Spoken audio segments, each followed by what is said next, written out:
আপনারা মা কাঁদাবেন না, বৃদ্ধ বাবাকে কষ্ট দেবেন না। ওদের দুজনকে যদি আপনি সেবা করতে পারেন, কোনো দেবতার সেবার দরকার হয় না। কৃষ্ণকে সেবা করুন আর না করুন, ঘরে দুটো দেবদেবী আছে, আগে ওদের সেবা করুন। যে যেখানে বসে আছেন, কৃষ্ণকে সেবা করবেন কি না করবেন সেটা আপনার ব্যাপার, কিন্তু আগে ঘরে যে দুটো দেবদেবী আছে জীবন্ত, ওদেরকে সেবা করুন। ভগবান শ্রীকৃষ্ণের নিজের মুখের বাণী, সুদামাকে বলেছিল, সুদামা এই জগতে 3 রকমের গুরু। প্রথম গুরু পিতামাতা, যার থেকে জন্ম পেলি, সেই পিতামাতা যদি কেঁদে বেড়াই খাবার জন্যে, তুই গোবিন্দ কৃপা কোনো দিন পাবি না। বাবা হলো সংসারের ছাদ, যুক্তিগুলো শুনবেন। বাবা হলো সংসারের ছাদ, আর মা হলো সংসারের খুঁটি। ছাদ যেমন খুঁটি ছাড়া থাকতে পারে না, খুঁটি সেরকম ছাদ ছাড়া থাকতে পারে না। এই দুটোকে সম্মান দিলে আপনার সংসারটা শক্ত থাকবে, আর খুঁটি আর ছাদকে অসম্মান করলে আপনার সংসার দিনের পর দিন ধ্বংসের দিকে যাবে। ওই জন্য বাড়িতে বৃদ্ধ বাবা আর বৃদ্ধা মাকে আগে সেবা করুন, তবে কৃষ্ণ সেবা হবে। মা কাকে বলে? আজকে যারা বহু দূর দূরান্ত থেকে কীর্তন শুনতে এসছেন, বাড়ি যখন ফিরে যাবেন, যদি রাত্রি 12টায় বাড়ি ফেরেন, বাড়ির সবাই ঘুমোবে, একজন কিন্তু দরজাতে জেগে বসে থাকবে, তিনি মা।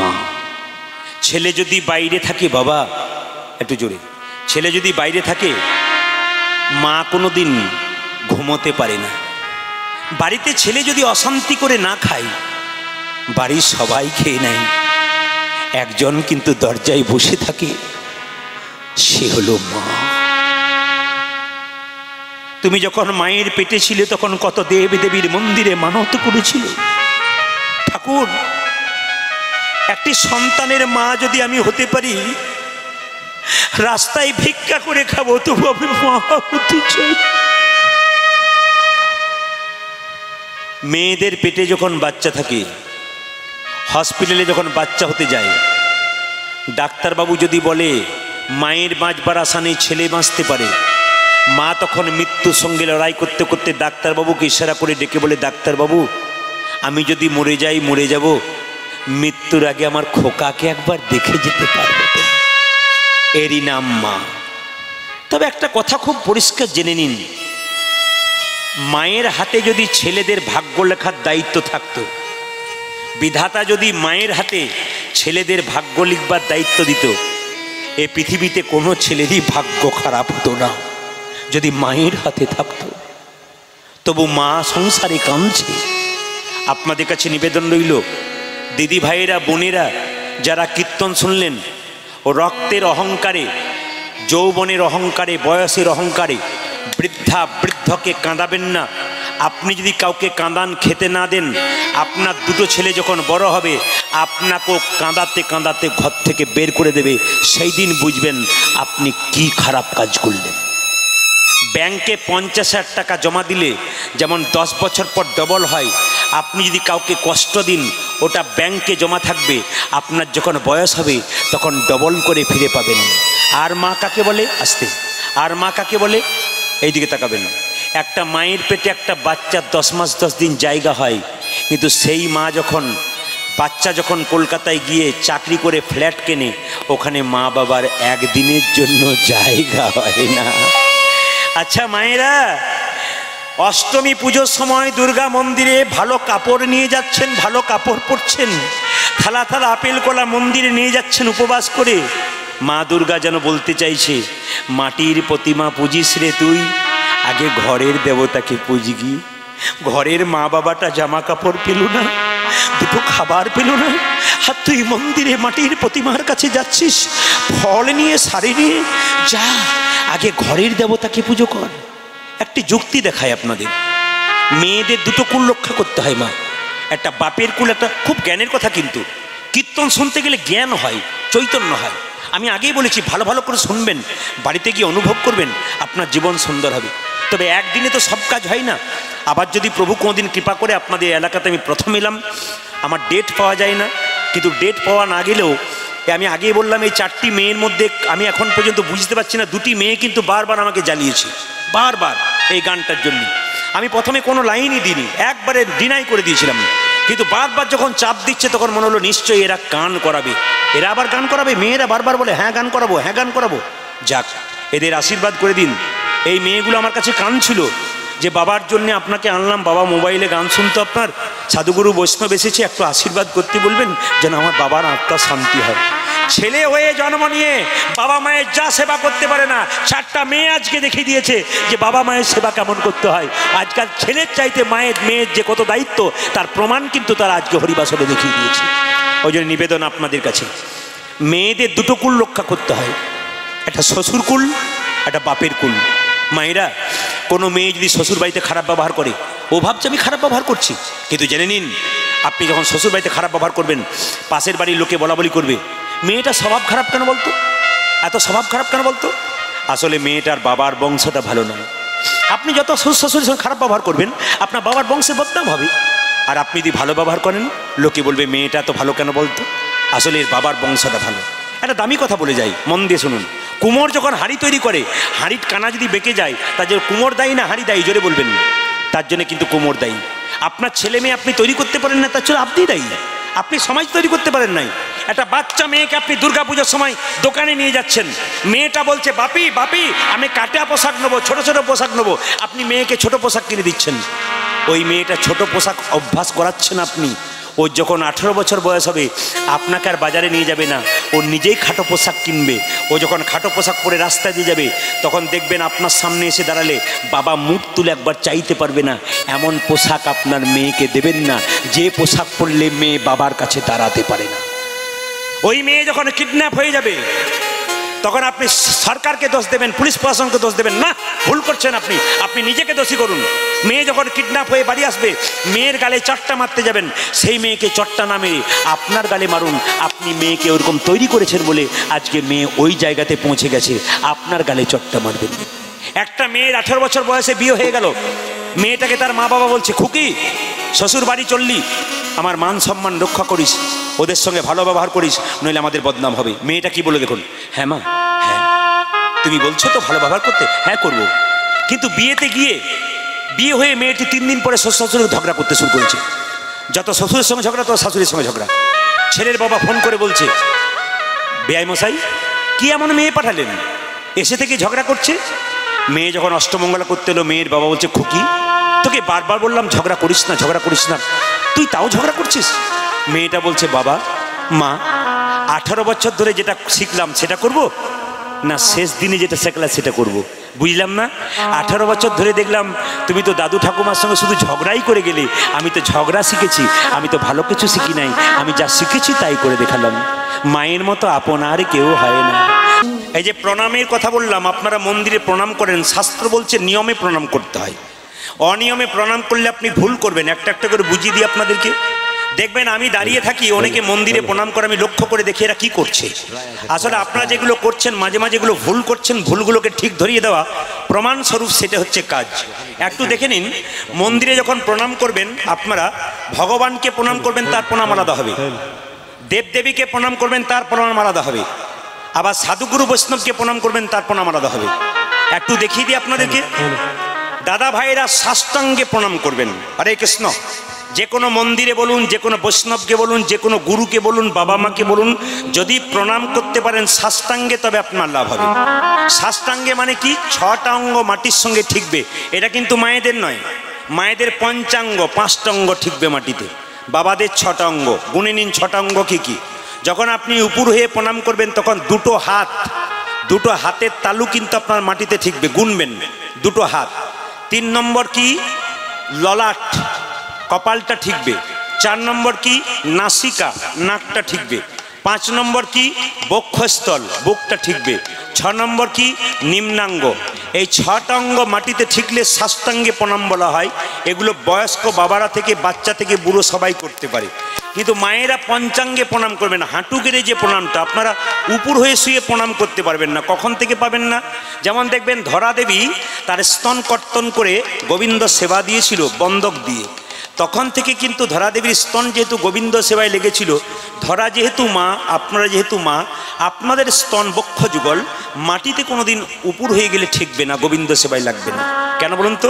আগেই তো গোবিন্দ সেবায়, যা গোবিন্দ সেবায় লেগেছে তা আপনি মাটিতে ঠেকাবেন না।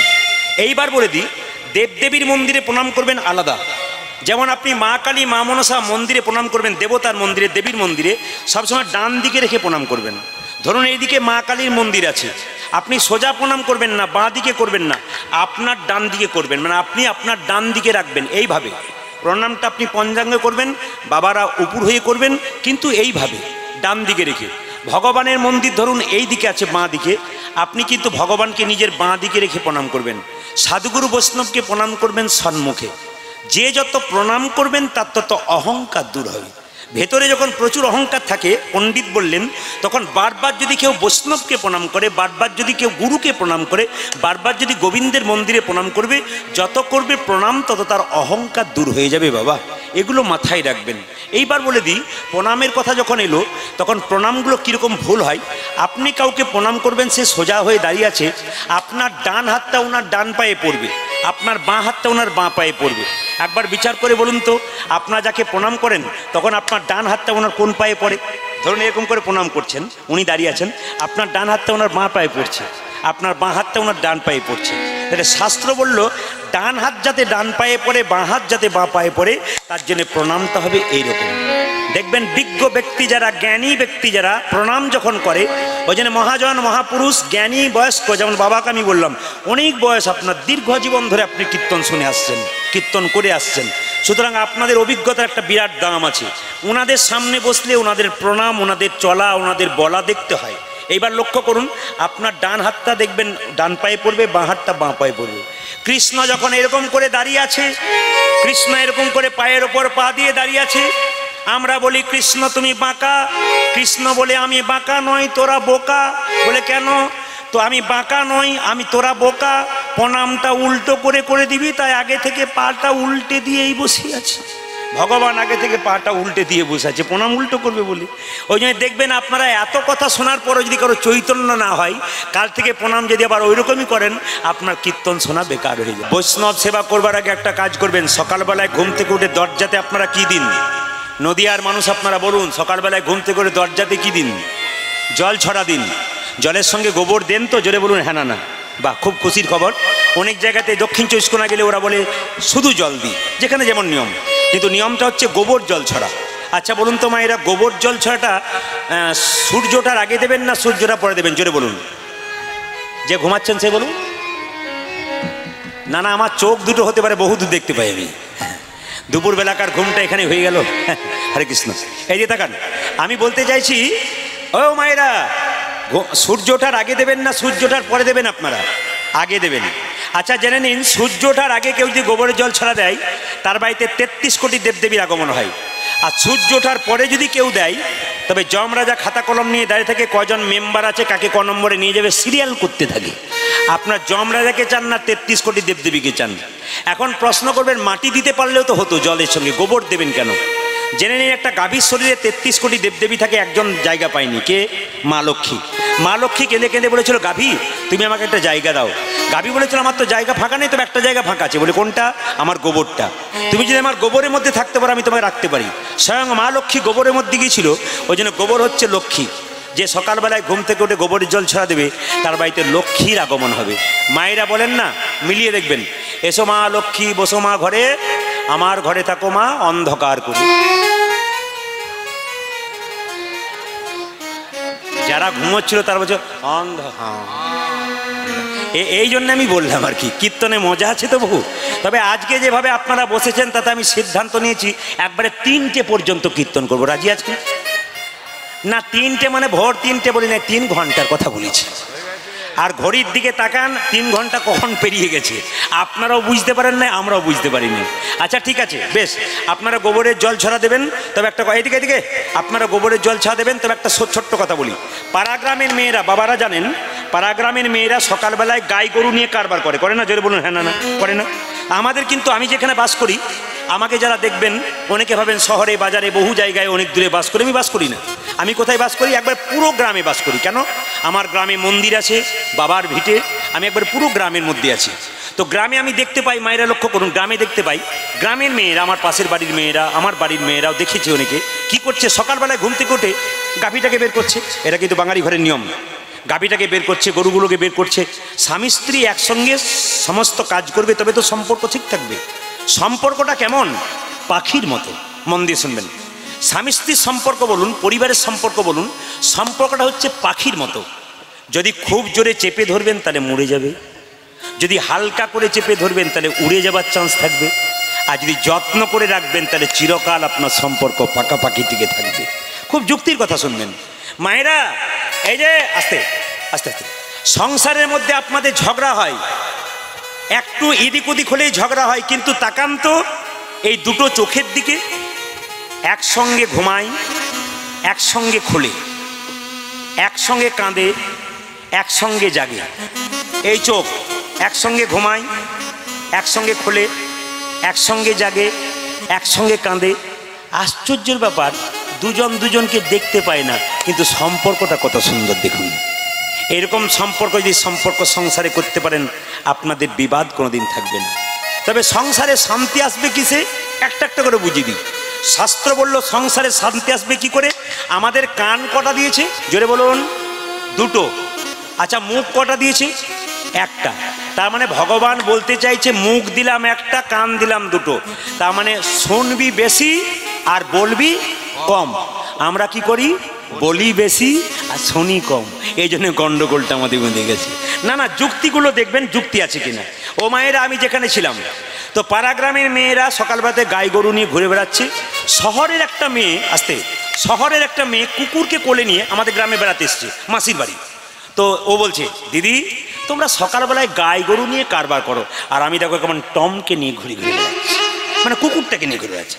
বলছে দেখো আমি টমকে নিয়ে কেমন নাচাচ্ছি সকালবেলায়, আর তোমরা খালি গাই গরু নিয়ে কারবার করো। তখন পাড়াগ্রামের মেয়েটা কি বলছে দেখুন, দিদি আমরা সকালবেলায় গাই গরু নিয়ে কারবার করি, আমরা গায়ের দুধ দিয়ে চা খাই, তোমরা কুকুর নিয়ে কারবার করো, তোমরা নিশ্চয়ই কুকুরের দুধের চা খাও। ঠিক বলে নেই? যুক্তি কথা বলে নেই? অনেক ভক্তগণ ভক্তিমতী মায়েরা এখানে এসেছেন, আমি তাদের কণ্ঠের দিকে তাকিয়ে দেখেছি মালা পড়েছেন আপনারা। যারা পড়েন নাই তারা পড়বেন, যারা পড়েছেন তাদের ধন্যবাদ। যারা পড়বেন, যারা পড়েন নাই, শিক্ষিত ছেলে, আধুনিক ছেলে, যুক্তি দেখাতে চাই। আমি যখন কীর্তন শিখি তখন আমি ইংরেজিতে এমএ করেছিলাম বর্ধমান থেকে। তো আমি আমার মাস্টারমশাইকে বলেছিলাম ছোট থেকে কীর্তন যখন শিখি যে আমাকে কীর্তন শেখাবেন কিন্তু যুক্তি দেখাতে হবে। আধুনিক ছেলে মেয়েরা কীর্তন শোনে কিন্তু যুক্তি দেখতে চাই। ওই জন্য ইউটিউবে প্রচুর গান, শুধু ভারতবর্ষ নয় ভারতবর্ষের বাইরে প্রচুর মানুষ কীর্তন শোনে, তার প্রমাণ আমরা মোবাইলে পাই। কেউ বলে আমি গ্যাংটক থেকে বলছি, কেউ বলে আমি আমেরিকা থেকে বলছি, মানে হিন্দুরা যারা ওখানে কাজ করে। পশ্চিমবাংলার মানুষ তো ছেড়ে দিন, অন্যান্য রাজ্যের মানুষ ছেড়ে দিন, প্রত্যেক রাজ্য থেকে ফোন আসে, আপনার গান প্রত্যেক দিন শুনছি, বাচ্চা থেকে বয়স্ক সবাই শুনছে, রাস্তাঘাটে সব জায়গাতে হচ্ছে, দোকানে বাজারে সব জায়গায় বাজছে, এ কথা আমাদের শোনা হয়। এতে আমি খুশি হই, আপনাদের আশীর্বাদ যে কীর্তনটা মানুষ মন ভরে নিতে পেরেছে।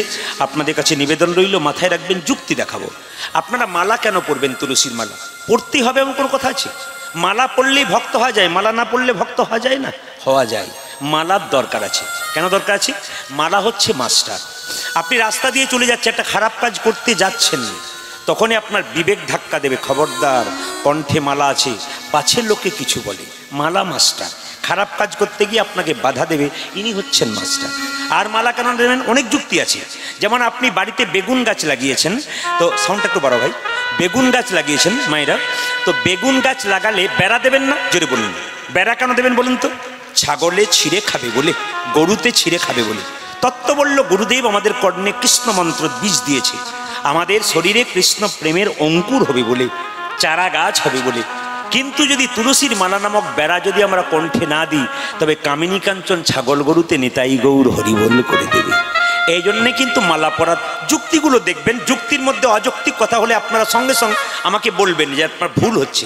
এই জন্য আমি যুক্তি দেখিয়ে বলতে চাই কথাগুলো। মালা আর কেন পড়বেন? বিজ্ঞান বলছে সব গাছে বজ্রপাত হয়, কিন্তু তুলসী গাছে বজ্রপাত হয় না। কণ্ঠে মালা নিয়ে কেউ রাস্তা দিয়ে চলে গেলে তার মাথায় কোনোদিন বজ্রপাত হবে না, এটা আমি বলি নাই, বিজ্ঞান বলছে। একদিন মানে গত কয়েকদিন আগে আমি পুরুলিয়াতে গান গাইছিলাম, 15 থেকে 16 হাজার ভক্ত। একজন ভক্ত বাসায় এসে প্রশ্ন করলেন, প্রদীপবাবু আপনার ক্যাসেটে শুনেছি, আপনার আসরেও শুনছি যে আপনি বলেন মালা যে পরে বিজ্ঞান বলছে তার মাথায় বজ্রপাত হয় না। তো আমাদের গ্রামের একজন 3টে মোটা মোটা তুলসীর মালা পড়েছিল, কারো মাথায় বজ্রপাত পড়লো না, ওর মাথাতে ধারাস করে পড়ল। ব্যাপারটা একটু খুলে বলুন তো। আমি শুধু একটাই যুক্তি দেখালাম, গোয়ালার কাছে 1 কেজি দুধ কিনেছেন, উনি যদি 800 গ্রাম জল দেন আর 200 গ্রাম দুধ দেন, তাহলে ছানা মাখন কিছু হবে? জোরে বলুন। আপনি তুলসীর মালা পড়েছেন আর ভেতরে ভেতরে নোংরা কাজ করে বেড়াচ্ছেন, আপনার মাথায় পড়বে না তো কি অন্য কারো মাথায় পড়বে? এত সোজা নয়। মালাটা রাখতে গেলে মালার মান রাখতে হবে বাবা। এইদিকে মায়েরা, আর মালা পরবেন কেন? দেখবেন যারা সাপ নাচাতে আসে, সাপ যখন নাচাই দেখবেন তারা হাতটা এমনি এমনি করে, সাপ কিন্তু দংশন করতে যায় কিন্তু দিতে গিয়েও পারে না। কারণ কি? যিনি সাপুরে তার দিকে তাকাবেন তার হাতে একটা বেল্ট বাঁধা থাকে, ওই বেল্টটা দেখবেন তুলসী মালার বেল্ট। বিজ্ঞান বলছে তুলসীর মালা যদি কেউ পরে থাকে, তুলসীর মালার বেল্ট যদি কেউ পরতে পারে, তবে তাকে সর্পাঘাত পর্যন্ত করেন। বিজ্ঞান বলছে, এটা ধর্ম বলে নাই, বাস্তব বলে নাই। এবার আপনারা বলবেন বিজ্ঞানের যুক্তি তো দেখালেন, ধর্মের যুক্তি দেখান। হ্যাঁ, আমি ধর্মের যুক্তি একটু দেখাই। ধরুন এখান থেকে আমাদের বীরভূম অনেক রাস্তা, তারাপীঠ মায়ের মন্দির খুব নাম করা জায়গা, একচক্র গ্রাম, নিতাইয়ের ধাম, ওখানেও খুব দামি জায়গা আমাদের ওখানে, জয়দেব মেলাটাও দামি। এই 3টে জায়গার মাঝে কিন্তু আমাদের বাড়ি। তো সবাই লক্ষ্য করুন, আপনি এখান থেকে তারাপীঠ যাচ্ছেন ট্রেনে, আপনি মারা গেলেন, ট্রেন আসবার সময় সিগন্যাল দেয়, আমরা জানতে পারি ট্রেন আসে। মৃত্যু আসবার সময় কোনো সিগন্যাল দেয় না, যে কোনো মানুষের জীবনে যে কোনো মুহূর্তে আসতে পারে। আপনি কীর্তন শুনতে এসছেন, গ্যারান্টি নাই যে বাড়ি যাবেন, রাত্রিবেলায় শোবেন, সকালবেলায় যে চোখ খুলবেন গ্যারান্টি নাই, কে কখন চলে যাবে কেউ জানে না। আপনি ট্রেনে যাচ্ছেন আমাদের বীরভূম তারাপীঠ মায়ের মন্দির, যেতে যেতে আপনি একা যাচ্ছেন, মারা গেলেন। আমরা ট্রেনে কীর্তন করতে যাচ্ছিলাম, বললাম কোথাকার কি, একে ট্রেন থেকে ফেলে দে। কিন্তু আপনার কণ্ঠে যদি একটা তুলসীর মালা থাকে, কি বলবো, ওরে এ আর কেউ না, একজন কৃষ্ণ ভক্ত বটে, একে যেখানে সেখানে ফেলে দিস না, একটা স্টেশনে নামিয়ে দে, কোনো সাধুগুরু বৈষ্ণবের কৃপা হলে দেহটা সৎকার করে দেবার ব্যবস্থা করে দেবে। এটা একটা ধর্মের যুক্তি। বাস্তব যুক্তি কি বাবা? বাস্তব যুক্তি কি? আপনার বাড়িতে ভোজ হচ্ছে, প্রচুর কুকুর দৌড়াদৌড়ি করছে, সব কুকুরকে আপনি লাঠি দিয়ে তাড়াচ্ছেন, কিন্তু ওই কুকুরগুলোর মধ্যে একটা কুকুরের গলায় যদি বেল্ট বাঁধা থাকে, তাকে মারতে গিয়ে আপনি থমকে দাঁড়াবেন কেন? বেল্ট বাঁধা কুকুর মানে কুকুর নিজে বেল্ট পরে নাই, ওর মালিক আছে ওকে পরিয়ে দিয়েছে। এই বেল্ট বাঁধা কুকুরকে যদি আমি মারতে যাই, এর মালিক আমাকে উত্তম মধ্যম দেবে। এই জগতে যার কণ্ঠে তুলসীর মালা নামক বেল্ট আছে, তার কেউ থাকার না থাক, একজন আপনে থাকি, তিনি হলেন ভগবান কৃষ্ণ। কৃষ্ণকে যে আপন করতে পেরেছে, তার আবার চিন্তার কি ভাই আছে গো মায়েরা। এইবার বলি, তুলসীর মালা পড়লে কিন্তু নিরামিষ খেতে হবে, বিশেষ করে পেঁয়াজ রসুন ডিম মাংস আপনি খাবেন না, তুলসীর মালা পড়বেন বলে। তবে একটা জায়গায় কীর্তন করতে গেলাম, একটা কম বয়সে ছেলে, 20 বছর বয়স, বলে প্রদীপ বাবু এখন কিন্তু তুলসীর মালা পড়লে খাওয়া যায়। বললাম কীরকম? বলছে মালার এখন সিস্টেম চেঞ্জ। বললাম কি সিস্টেম? বলছে প্যাঁচ সিস্টেম মালা। বলছে কেন? খোলাও যায় পরাও যায়। বলে বুঝলাম না, রাত্রিবেলায় বিয়ে বাড়িতে নিমন্ত্রণ, সবাই যাচ্ছে, আমি যেতে পারছি না, প্যাঁচ খুলে দিলাম, আবার সকালবেলায় স্নান করে দিলাম আর প্যাঁচ আবার লাগিয়ে দিলাম। এই প্যাঁচ লাগা পড়া করলে কিন্তু আপনি প্যাঁচেই পড়বেন। তবে শুনে রাখুন, যাদের আমিষ খাবার ইচ্ছা আছে, আবার মালা পরার ইচ্ছা আছে, তাদেরও পথ বলে দেবো, যুক্তি দেখবেন। একটা বাচ্চা ছেলে সাইকেলে চাপা শিখছে, বলুন তো প্রথমে কি সিটে চেপে যায় না হাফ পেডেলে চাপে? জোরে বলবেন। প্রথমে হাফ পেডেলে চাপে, তারপর সিটে চাপে। তাহলে আপনার যদি খাওয়ারও ইচ্ছা থাকে, মালা নেওয়ার ইচ্ছা থাকে, তাহলে আপনি এক কাজ করবেন, দশকর্মার ভাণ্ডারে যাবেন, একটা বেলের মালা কিনবেন। বেলের মালাটা পরে আপনি যা খাবেন খাবেন, কিন্তু মালাটা তো পরবেন। যখনই আপনি স্কুলে ভর্তি হয়ে যাবেন ক্লাস 5-এ, তখন তো আপনার উচ্চ মাধ্যমিক মাধ্যমিক দেওয়ার ইচ্ছা হবে। বেলের মালা যখনই পরবেন, তখনই তো তুলসী মালা পরার ইচ্ছা জাগবে। আর আপনি মালাই পরলেন না, তো মালা পরার ইচ্ছা জাগবে কি করে? এই জন্য আগে আপনি ঢুকুন, আগে প্রবেশ করুন, আপনার লাভ হবে। যারা ভগবানকে দেখেছেন হাত তুলুন তো। যারা যারা ভগবানকে দেখেছেন হাত তুলুন। 2-1 তুলছিল, তারপরে দেখলো আমাদের পাড়া থেকে যে এসছে তোলে নাই, দরকার নাই, চুপ থাকাটাই বুদ্ধিমানের কাজ। হ্যাঁ, দাঁড়ান দাঁড়ান বলি। আচ্ছা, ভগবানকে যারা দেখেছেন বলে ভাইরা আমার হাত তুলেছে, কিন্তু আমি বলি ভগবানকে আপনারা দেখেছেন কি না দেখেছেন, আজকে প্রদীপ পাল আসরে দাঁড়িয়ে কথা দিচ্ছে ভগবানকে দেখাবে। আমি আজকে আসরে দাঁড়িয়ে আপনাদের অগণিত মানুষের সামনে বলে দিলাম আজকে আমি ভগবান দেখাবো। আচ্ছা, কে কে ভগবান দেখবেন হাত তুলুন, আমি কথা দিচ্ছি ভগবান দেখাবো। হাত তুলুন যারা যারা ভগবান দেখবেন। বেশ বেশ। আচ্ছা, যারা যারা হাত তুললেন, আমি বললাম কে কে ভগবান দেখবেন, আপনি হাত তুলে দিলেন। ভগবানকে আমার ঘরের ছেলে যে আপনাদেরকে যে পাঠিয়ে দেবো। তাহলে প্রশ্ন করবেন, প্রদীপবাবু এত লোকের সামনে বললেন কেন যে ভগবান দেখাবো? আমি যখন বলেছি যে ভগবান দেখাবো তখন দেখাবো। তবে হ্যাঁ মা, একটা কথা কি, একটা ছেলে সারা বছর পড়াশুনো করলো না, 2 দিন পরে পরীক্ষায় ফার্স্ট হবে। আপনি কোনোদিন ভগবানকে ডাকলেন না, আজকে হুট করে হাত তুলে দিলেন ভগবান দেখবো তাই বললে হবে? একটা কাজ করলে কিন্তু ভগবান দেখতে পাবেন। কি?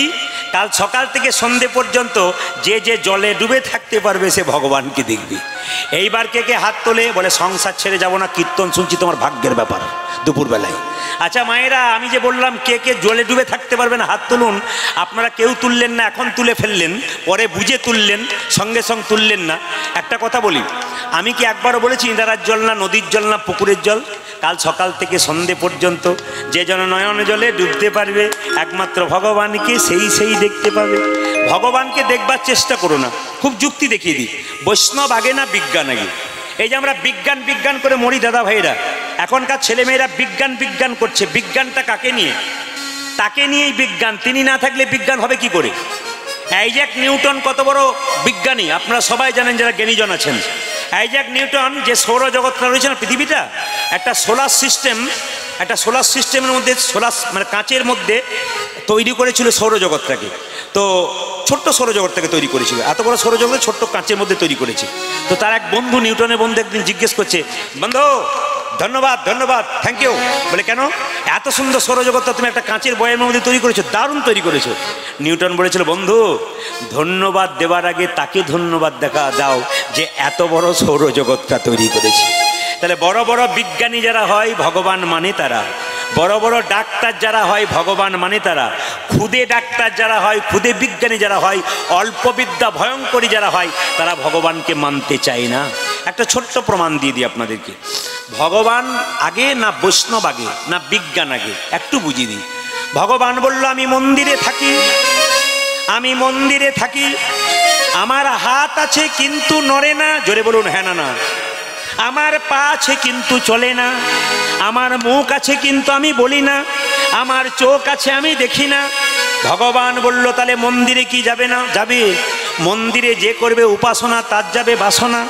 লক্ষ্য করুন, ভগবান বলল, আমার সৃষ্টির দিকে তাকিয়ে দেখো আমি আছি। বলে কোথায়? ছোট ছোট গাছ তার বড় বড় ফল, আর বড় বড় গাছ তার ছোট ছোট ফল। ভগবান বলছে, আমার সৃষ্টির দিকে তাকাও, আমার দিকে তাকিও না, আমি কি কি সৃষ্টি করেছি তাকিয়ে দেখো, কাজ হয়ে যাবে। ছোট ছোট গাছ তার বড় বড় ফল, আর বড় বড় গাছ তার ছোট ছোট ফল। প্রমাণ কি? একটা কুমড়ো গাছ, যুক্তি দেবেন, একটা কুমড়ো গাছ, লতা গাছ, কুমড়োর ফল ক কেজি হয়? 10 কেজি, 12 কেজি, 15 কেজি। একটা লতা গাছ, কুমড়ো গাছ 10 কেজি, 15 কেজি। ভগবান বলল, একটা বট গাছ, এত বড় গাছ, তার ফলের ওজন কত দিলাম? একটা কুমড়োর ফলের ওজন দিলাম 15 কেজি, 20 কেজি, 25 কেজি, 30 কেজি। কিন্তু একটা বটের ফল দিলাম 5 গ্রাম, 7 গ্রাম, 10 গ্রাম। ভগবান বলল, কেন দিলাম? যুক্তি আছে। ভক্ত বলল, কি যুক্তি? বলছে, গ্রীষ্মকালে যখন আমার ভক্তরা আমার গুণগান গাইতে গাইতে বট গাছের ছায়াতে এসে বসবে আর হরিনাম করবে, বটের ফলটা যদি 50 কেজি করে দিই, 1 কুইন্টাল করে দিই, চাপা পড়ার ভয়ে কেউ বসবেও না, আমার নামও করবে না, তাই ফলটা ছোট করে দিলাম। যুক্তি আছে কিনা? এইবার একটা রাখাল বালক গরু চড়াতে গেছে। একদিন গাছের ওপরে বসে মনে মনে ভাবছে, বট গাছে বসে মনে মনে ভাবছে, ভগবানের কোনো বিচার নাই, এত বড় গাছ আর এইটুকুটুকু ফল, বলে আছে আর নাকের মধ্যে একটা ফল। মনে মনে ভাবছে, ভাগ্যে ফলটা এত বড় হয় না, নাক মুখ চোখ আমার সব ভেঙে যেত। ভগবান সব প্রমাণ দিলেন। ভগবান বলছে, আমাকে দেখার চেষ্টা করো না, আমার সৃষ্টির দিকে তাকিয়ে দেখো আমি আছি। বলে কোথায় আছি? এই যে ছোট্ট জোনাকি পোকা। আমি আপনারা যদি ভগবানকে পেতে চান, প্রথম সম্মান দিতে হবে বৈষ্ণবকে। হরে কৃষ্ণ। যে যেখানে বসে আছেন মন দিয়ে শুনুন। বলছে, বৈষ্ণবের বস কৃষ্ণ সব্যশাস্ত্রে কয়, এইসব জানিলহ বৈষ্ণবের আশ্রয়। যদি আপনি বৈষ্ণবকে সম্মান দিতে পারেন তবে ভগবানকে পাবেন, আর বৈষ্ণবকে সম্মান না দিতে পারলে ভগবানকে পাবেন না। আপনাদের নদিয়া জেলার যে জায়গাতে আমি আছি, বেথুয়া দহরি থেকে প্রায় 10 কিলোমিটারের মধ্যে। আপনাদের গরুর হাট কোথায় আছে আমি জানি না, কিন্তু দেখবেন যেখানে গরু গাই এবং বাছুর কেনেন, আচ্ছা বলুন তো, গাই বাছুর নতুন কিনলেন, গাইটাকে দড়ি দিয়ে টানছেন কিন্তু গাভীটা আসছে না। গাভীটা কি করে আনতে পারবেন? বাছুরটাকে কোলে করে এগিয়ে যান, গাভীকে টানতে হবে না, গাভী বাছুরের পেছন পেছন চলে যাবে। বৈষ্ণবের চরণ ধরে এগিয়ে যান, ভগবানকে ডাকতে হবে না, ভগবান আপনার পিছু পিছু নিতাই গৌর। তবে যাত্রার মুখে কীর্তন শুনবেন না, হরিনাম শোনো গিয়ে বৈষ্ণবের ঠাঁই। যাত্রার মুখে কীর্তন শুনবেন না, হরিনাম শোনো গিয়ে বৈষ্ণবের ঠাঁই, বৈষ্ণবের কাছে কীর্তন শোনো। বলে লাভটা কি? বলছে, হাজার হাজার বটের ফল বট গাছে হয়, কিন্তু বট গাছের নিচে পড়ে একটাও চারা গাছ হয় না। পাখিতে খেয়ে স্টোমাকে গিয়ে ছাতের কান্নিসে পায়খানা করলে ওর থেকে বটগাছ হয়। হাজার হাজার লোকের মুখে কৃষ্ণ কথা শুনলে কিছু হবে না, যতক্ষণ না বৈষ্ণবের মুখে মধুমাখা নাম না শুনবেন আপনার শরীরে কৃষ্ণ প্রেমের বীজের অঙ্কুর নিতাই গৌর হরি বলবেন। তবে বৈষ্ণবকে সম্মান কেমন দেবেন আমি বলে দিই। যেমন ধরুন আপনি একটা সোনার কলসি যতই দামি হোক না কেন, দেখবেন একজনের কাছে মাথা নত করতে হয়। কার কাছে? একটা গ্লাসের কাছে। ঠিক সেরকম আপনি কোটি টাকার মালিক হন, আপনি কয়েকশো কোটি টাকার মালিক হন, একজনের কাছে মাথা নত করতে হবে, বৈষ্ণবের কাছে। যদি বৈষ্ণবের কাছে মাথা নত না করেন তাহলে গোবিন্দ পাবেন না। প্রশ্ন করবেন প্রদীপবাবু বৈষ্ণব বৈষ্ণব করছেন, তবে বৈষ্ণব কাকে বলে একটু ব্যাখ্যাটা দিয়ে দিন। আপনাদের বলে দিই, বৈষ্ণব সবাইকে বলা যায় না, বৈষ্ণবের ব্যাখ্যা অনুযায়ী জেনে নিন বৈষ্ণব কাকে বলা যায়। একটা একটা করে বলবো, শুনবেন। ত্রেনা দপি শুনি চেন তরিব সহিষ্ণুনা অমানেন মান দেন কীর্তনীয় সদাহরি। এই কথাগুলো সবাই বলে, কিন্তু ভেঙে ভেঙে বোঝাতে হবে। ভেঙে না বুঝলে বললে বুঝবেন কি করে? মায়েরা, সংস্কৃত কথা বলে দিলাম, আমি বললাম সংস্কৃত, আপনি বুঝলেন না, কীর্তন শুনে বললেন বাহ বেশ সংস্কৃত বলছে তো, কিন্তু ব্যাখ্যাটা চাইতো। ত্রিনাদপি সুনিচন, বৈষ্ণবের আচার কেমন? ঘাসের চেয়েও নিচ। আপনি ঘাসের ওপরে পা দেবেন, আমার দিকে তাকান, ঘাস মাথা নিচু করবে, পা সরাবেন, আবার মাথা উঁচু করবে। কিন্তু বৈষ্ণবকে হাজার কথা বলবেন, বৈষ্ণব ওই যে মাথা নিচু করে যাবে আর উঁচু করবে না, এরই নাম হচ্ছে বৈষ্ণব। তরিব সহিষ্ণুনা, এখানে কোনো একটা গাছকে আপনি কাটছেন, গাছে ফল ধরেছে, যতক্ষণ না গাছটা মাটিতে পড়ছে ততক্ষণ ফল এবং ছায়া দান করছে। বৈষ্ণবকে যতই আঘাত করুন, বৈষ্ণব যতক্ষণ না মাটিতে পড়বে আপনাকে হরিনাম দান করে যাবে। নদী জল দেয় নিজের জন্যে নয়, অপরের জন্যে, জগতের জন্যে। বৈষ্ণব নাম দেয় নিজের জন্যে নয়, সারা জগতের জন্যে। আচ্ছা, গাছ ফল দেয়, না না নিজের জন্যে নয়, জগতের জন্যে। বৈষ্ণব নাম দেয়, না না নিজের জন্যে নয়, জগতের জন্যে। আর কি বাবা? অমানেন মান দেন, আমরা যাকে মানি না বৈষ্ণব তাকে মানতে হবেই, এরই নাম বৈষ্ণব। আপনাদের এই গ্রামটার পাশ দিয়ে আপনি পেরিয়ে যাচ্ছেন, একজন কুষ্ঠব্যাধি ব্যাধি লোক রাস্তায় পড়ে আছে, সারা শরীরে কুষ্ঠ, পুঁজ রক্ত। আপনি আমি দেখলাম, নাকে কাপড় চাপা দিয়ে চলে গেলাম, কিন্তু যিনি পরম বৈষ্ণব তিনি যদি একবার দেখেন, তিনি কি বলবেন? ওরে কোনো ওরে ওরে শোন, ওরে বলে কি না, এ জগতের কোনো ডাক্তার তো রোগ ভালো করতে পারে নাই, আমার সঙ্গে কোলে কোল দিয়ে একবার হরিবোল বল, তোর দেহ রোগ তো দূর হবে, তার সঙ্গে তোর ভব রোগ পর্যন্ত দূর হয়ে যাবে। ইনি হচ্ছেন বৈষ্ণব। আর কীর্তনীয় সদাহরি, বৈষ্ণবের লক্ষণ থাকবে পাঁচটা। কি কি? তিলক, তুলসী মালা, শিখা ও কৌপিন, বহির্বাসে হরিনাম, মুখে নিষিদিন। তিলক থাকবে, তুলসী মালা থাকবে, শিখা থাকবে, কৌপিন থাকবে, আর মুখে থাকবে কি? হরিনাম, তুলসীর মালা থাকবে। ইনি হচ্ছেন বৈষ্ণব। ওই জন্য বৈষ্ণবকে যে সম্মান দেবে, বৈষ্ণবেতে হইগ যদি ক্ষুদ্র অপরাধ, মহা ভজন হইতে পড়ে যায় বা। ওই জন্য বৈষ্ণব দেখলে, গুরু দেখলে, ভক্ত দেখলে আপনারা সম্মান দিন, তবে আপনাদের জীবন সুন্দর হয়ে যাবে। বলছে যার ভাগ্য ভালো তার বাড়িতে বৈষ্ণব যায়। বলে কীরকম? একটা ছোট্ট প্রমাণ দিই, বৈষ্ণবের কেমন স্বভাব দেখুন। একটা বৈষ্ণব গঙ্গা স্নান করতে গেছে, মায়েরা, একজন বৈষ্ণব গঙ্গা স্নান করতে গেছে, তো একটা কলেজে পড়া মেয়ে 3 তলার উপরে দাঁড়িয়ে আছে। তো বৈষ্ণবের মস্তক মুন্ডন থাকে, স্নান করে যখন গঙ্গা থেকে ফিরছে, তখন ওই কলেজে পড়া মেয়েটা কি করছে? বৈষ্ণবের মাথাটাকে তাক করে থু, বৈষ্ণবের মাথায় থুতু দিয়ে দিয়েছে। বৈষ্ণবের স্বভাব দেখুন, প্রতিবাদ করা নয়। কি করলেন? আহ মা, থুতু দিয়ে দিলি, আচ্ছা আবার আমি গঙ্গায় স্নান করে আসি। গঙ্গায় স্নান করে আবার যখন আসছে, কলেজে পড়া মেয়ে তো, ও মনে হচ্ছে আবার দেবো, আবার থু, মা আবার দিয়ে দিলি, আচ্ছা বেশ বেশ আবার স্নান করবো। এইরকম করে করে 10 বার গেছে, 10 বার থুতু দিয়েছে, আর 10 বার সে গঙ্গা স্নান করেছে। যখন মেয়ের বাবা দেখতে পেয়েছে মেয়ে বৈষ্ণবের মাথায় থুতু ফেলছে, চিৎকার করে বলে তোর লজ্জা করে না? এই তুই কলেজে পড়ছিস, আমাকে বাবা বলে ডাকবি না? বৈষ্ণবের মস্তক মুন্ডন, তার মাথায় তুই বারবার থুতু দিচ্ছিস, লজ্জা করে না তোর? ছি! বৈষ্ণব বলল আপনার মেয়েকে আপনি গালিগালাজ দেবেন না, বকাবকি করবেন না। আপনার মেয়ে আমার মাথায় থুতু ফেলেছে বলে আমার উপকার হয়ে গেছে। উপকার? হ্যাঁ, আপনার মাথায় থুতু ফেলেছে, উপকার হয়েছে? বলে হ্যাঁ উপকার হয়েছে। আমি শাস্ত্রে পড়েছি, একবার গঙ্গা স্নান করলে 1 জন্মের পাপ দূর হয়। আপনার মেয়ে 10 বার থুতু ফেলেছে, আমার 10 জন্মের পাপ নেতাই গৌর হরি বল। আজ থেকে 6 মাস আগে এই বাড়ির 4 জন মেয়ে, যাদের বাবার আত্মা শান্তির জন্য বারবার আমাকে ফোন করে, কিন্তু ওরা জানে আমি প্রথম কোনো গ্রাহ্যই দিইনি।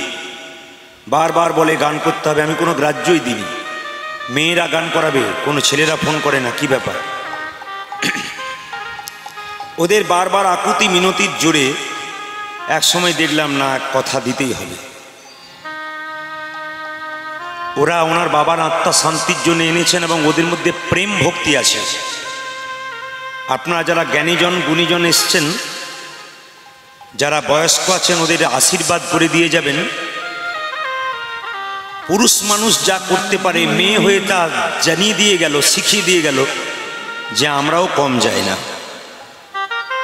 তাদের অক্লান্ত পরিশ্রম এবং চেষ্টা, ওনার বাবার আত্মার শান্তি হোক এই প্রার্থনাই করব। স্বয়ং মহাপ্রভু যিনি কলিযুগের ভগবান, সচিমাতার আদরের সন্তান, 8টি মেয়ে মারা যাবার পর বিশ্বরূপের জন্ম হয়েছিল। সে এক সময় সন্ন্যাস নিয়ে চলে গেল, তারপর নিমাই জন্ম নিল, সেও সন্ন্যাস নিয়ে চলে গেল। মহাপ্রভু চলে গেছেন বলে ভক্তগণ কাঁদছেন। আচ্ছা বলুন তো, যিনি মারা গেছেন, দেহ রেখেছেন, তিনি যেদিন এই গ্রাম ছেড়ে চলে গেছিলেন সেদিন সবাই কেঁদেছিল? না। কে কেঁদেছিল? তার সঙ্গে যার সম্পর্ক ছিল, সম্বন্ধ ছিল, একমাত্র তারাই কেঁদেছিল। মহাপ্রভু চলে গেছে বলে সবাই কাঁদছে, কিন্তু কেউ কেউ বেশি করে কাঁদছে।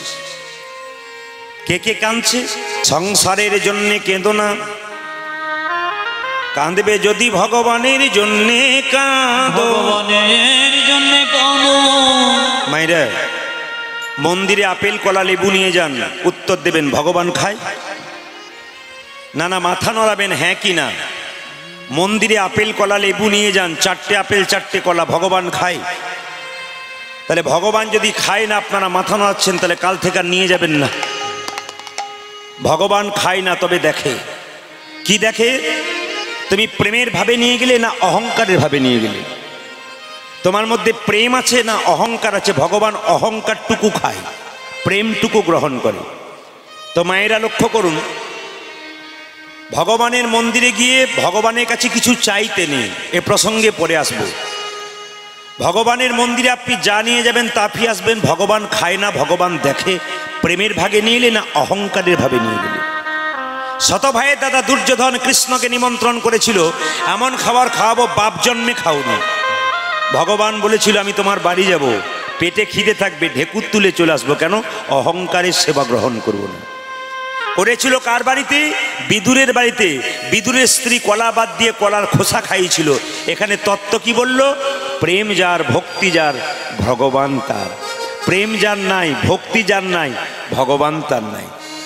প্রথমে আপনাকে মানুষ হতে হবে, আপনার মধ্যে প্রেম ভক্তি থাকতে হবে। আপনি যদি অহংকারের ভাব নিয়ে এখানে আসেন, আপনার দেহটাকে গোবিন্দ কোনোদিন গ্রহণ করবে না, বরং আপনাকে এখান থেকে সরানোর চেষ্টা করবে। এই জন্য মাথায় রাখবেন, অতি আদর করে, অতি যত্ন করে এই দেহটাকে পেয়েছেন গোবিন্দের কাছে। দেহটাকে ভগবানের নামে সঁপে দিন, আপনার লাভ আছে। নারদ মুনি ভগবানকে প্রশ্ন করলো, প্রভু ভক্ত তোমাকে কি দিলে খুশি হও? ভগবান বলছে, নারদ কোনো ভক্ত যদি আমার চরণে একটু ফুল দেয় আমি তাই খুশি হয়ে যাই। নারদ বলল, প্রভু ধরো কোনো ভক্তের কাছে ফুল নাই, সে তোমাকে কি দেবে? যদি ফুল না থাকে তবে গঙ্গা জল দেবে। ধরো প্রভু তোমার চরণে আর কি দেবে? তুলসী পত্র দেবে। বলছে আচ্ছা প্রভু ধরো কোনো ভক্তের কাছে গঙ্গা জল নাই বা রইল, সে তোমাকে কি দেবে? ভগবান বলছে, ওগো নারদ, প্রত্যেকটি ভক্তের শরীরে 2টি নদী দিয়েছি, একটি গঙ্গা একটি যমুনা। এই গঙ্গা যমুনা নামক নয়নের জল দিয়ে যে আমার চরণ ধুয়াইয়ে দেবে, তাকে আমার দাস হতে হবে না, আমি তার দাস হয়ে যাব। এজন্যে বাবা ভগবানের চরণে শুধু জল দেবেন, এটাই হচ্ছে সবচেয়ে আনন্দের ব্যাপার।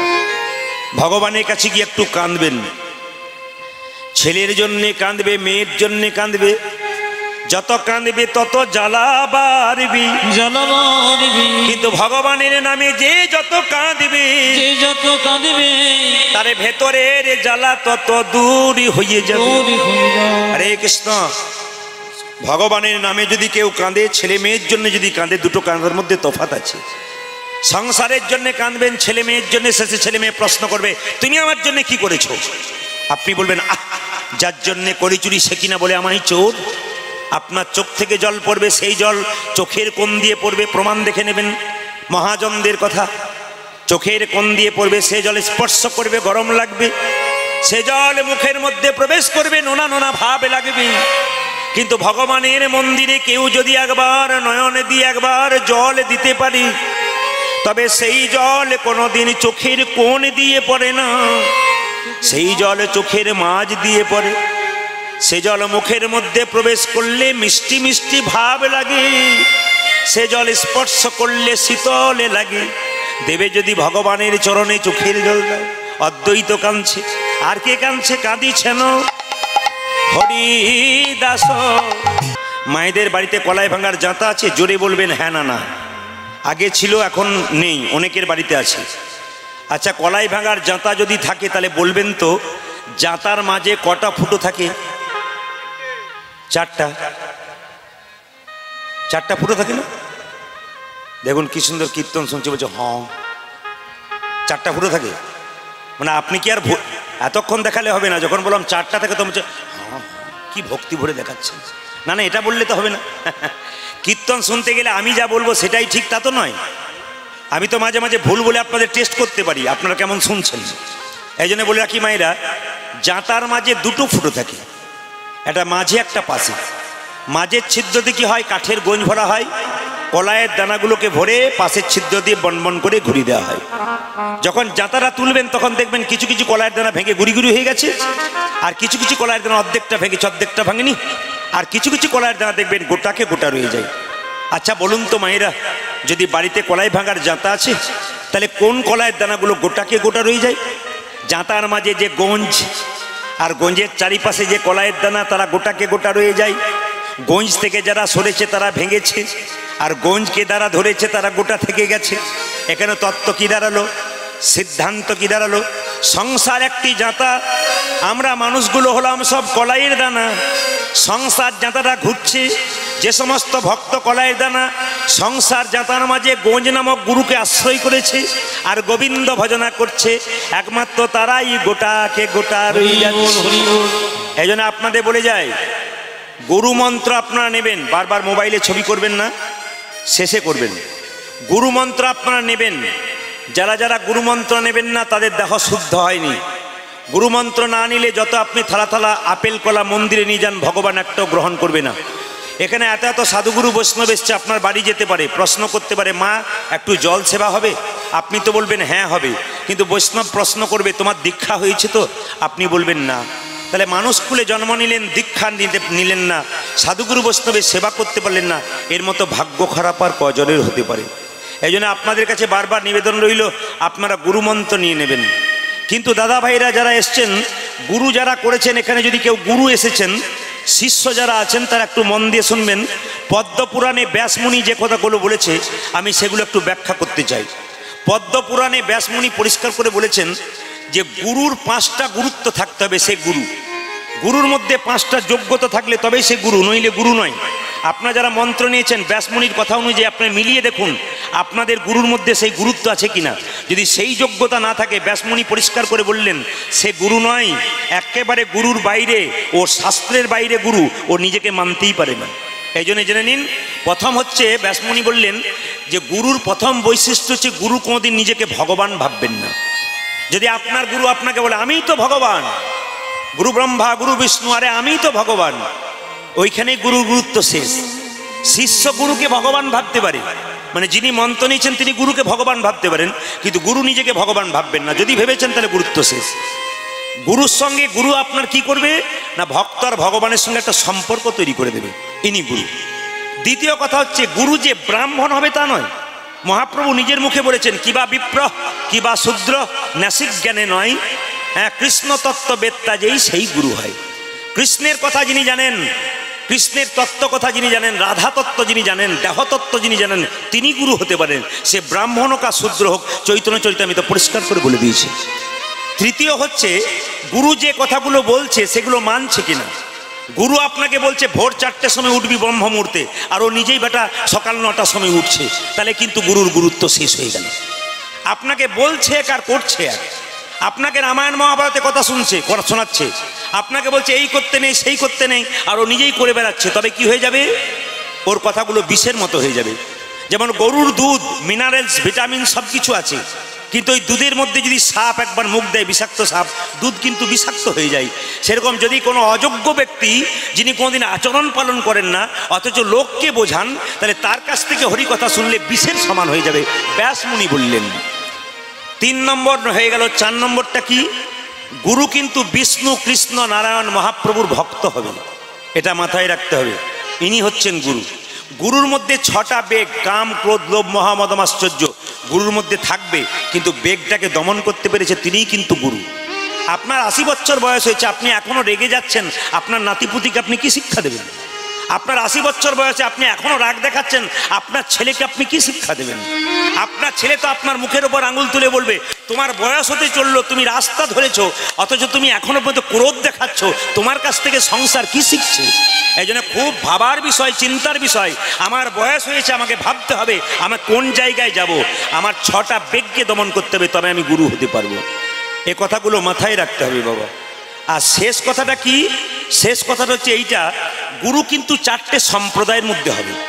আপনি যখনই গুরু মন্ত্র নেবেন তখন গুরুকে কিন্তু 2টো কথা জিজ্ঞেস করবেন, যে আমি কোন পরিবারের আর আমার সম্প্রদায়ের নাম কি। এ কথা কিন্তু সবার মাথায় থাকবে। গুরুকে জিজ্ঞেস করবেন যে আপনি যে আমাকে মন্ত্র দিলেন, আমি কোন পরিবারের আর আমার সম্প্রদায়টার নাম কি। পদ্মপুরাণে ব্যাসমুনি পরিষ্কার করে বলেছেন ভগবানের কথা, বলছে 4টে সম্প্রদায়ের গুরু হয়। এদিকে 4টে সম্প্রদায়ের গুরু হয়, একটা একটা করে শুনবেন। দেখবেন, আমাকে জিজ্ঞেস করুন, প্রদীপ বাবু আপনি কোন সম্প্রদায়ের, যার কাছ থেকে দীক্ষা নিয়েছেন? আমি কিন্তু মাধবাচার্য সম্প্রদায়ের।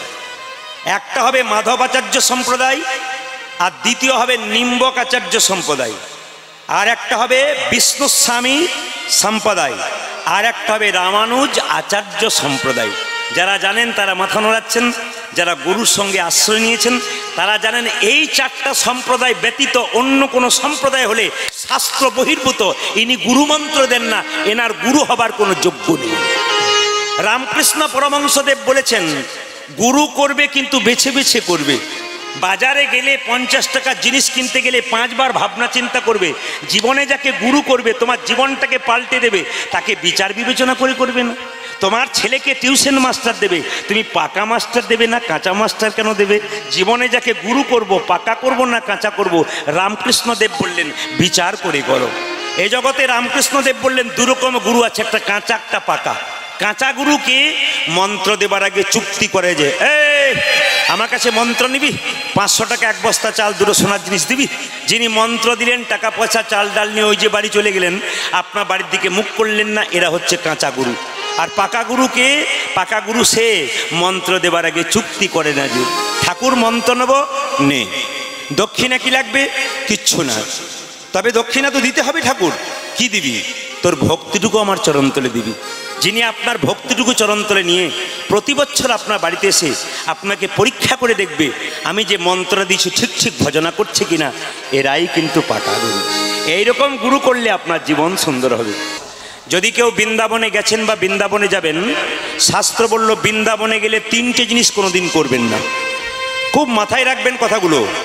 জীবনের যুদ্ধে আপনি সুন্দর হতে পারেন যদি কথাগুলো জীবনে কাজে লাগাতে পারেন। গরু যখন খাবার খায় তখন দেখবেন খুব তাড়াতাড়ি খেয়ে নেয়, তারপর দেখবেন বসে বসে ধীরে ধীরে জাবর কাটে, খাবারগুলোকে আবার হজম করে জাবর কাটে। সেরকম কথাগুলো আপনি সুন্দর শুনে নেবেন, একসঙ্গে অনেক কথা শুনে নেবেন, কিন্তু বাড়িতে গিয়ে নিরজনে বসে কথাগুলোকে স্মরণ করবেন। আর যখন স্মরণ করবেন কথাগুলো জীবনে একটা একটা করে লাগাবেন, দেখবেন আপনার জীবন কিন্তু সুন্দর হয়ে যাবে। কীর্তন শুধু পদ পদাবলী নয়, কীর্তন শুধু বড়তালের গান নয়, কীর্তন সমাজ শিক্ষা, কীর্তন চৈতন্য পরিবর্তন। অসভ্য মানুষকে সভ্য করে দেয় কীর্তন, অমানুষকে মানুষ করে দেয় কীর্তন।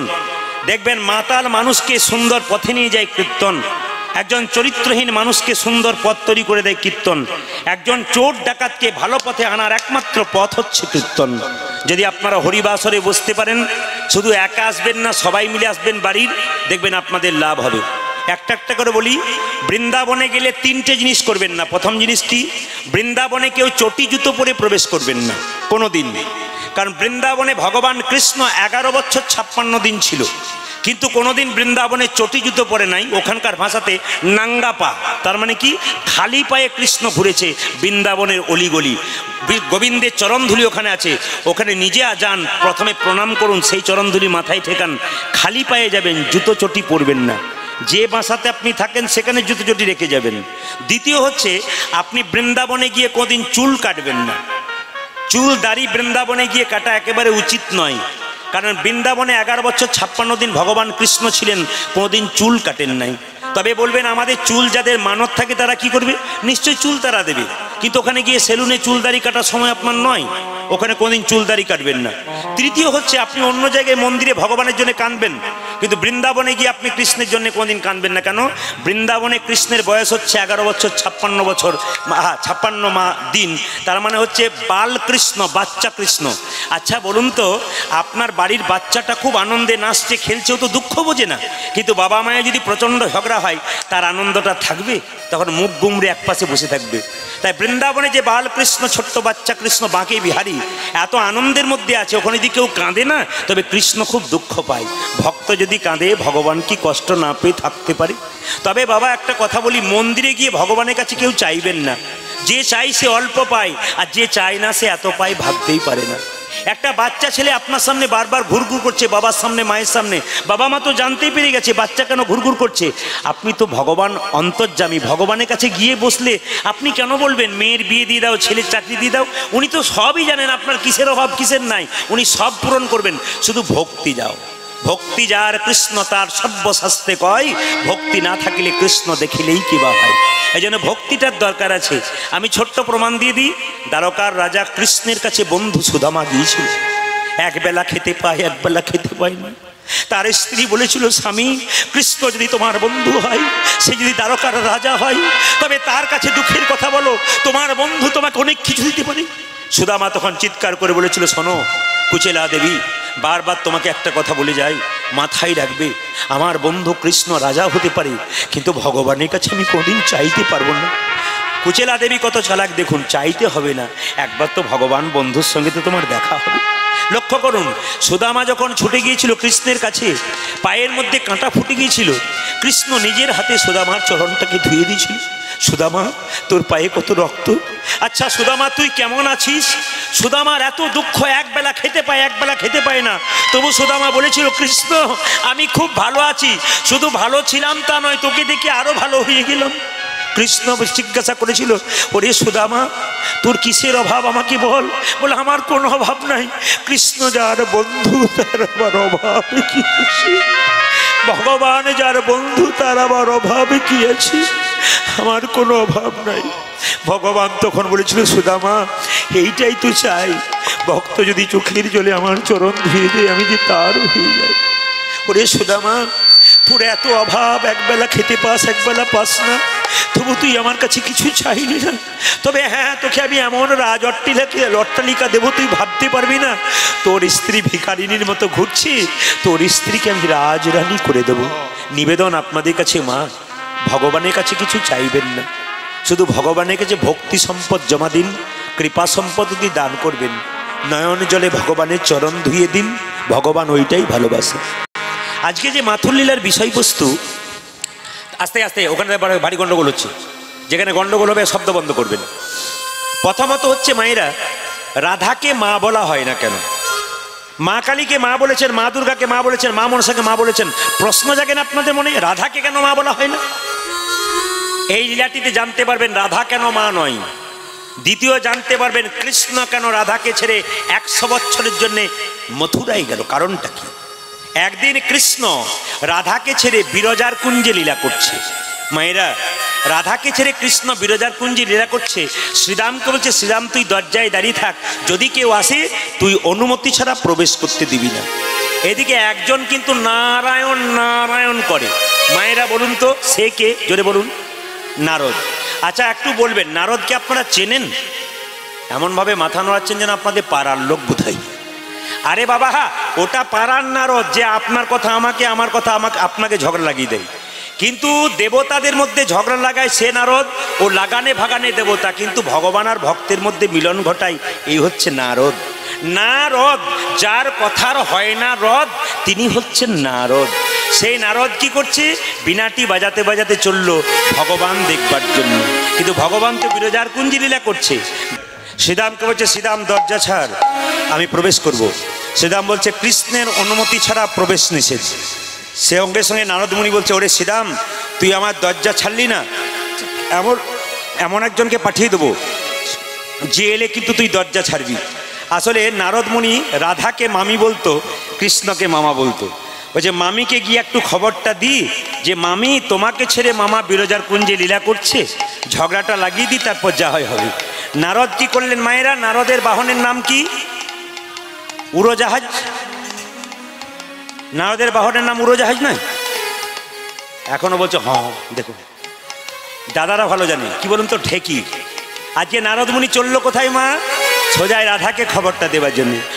যেই না রাধারানী বলছে, মামি তোমাকে ছেড়ে মামা বিরজার কুঞ্জে লীলা করছে, এই বলে খবরটা যখনই দিয়েছে, রাধারানী কোমরে কাপড়টা বেঁধে চললো কোথায়?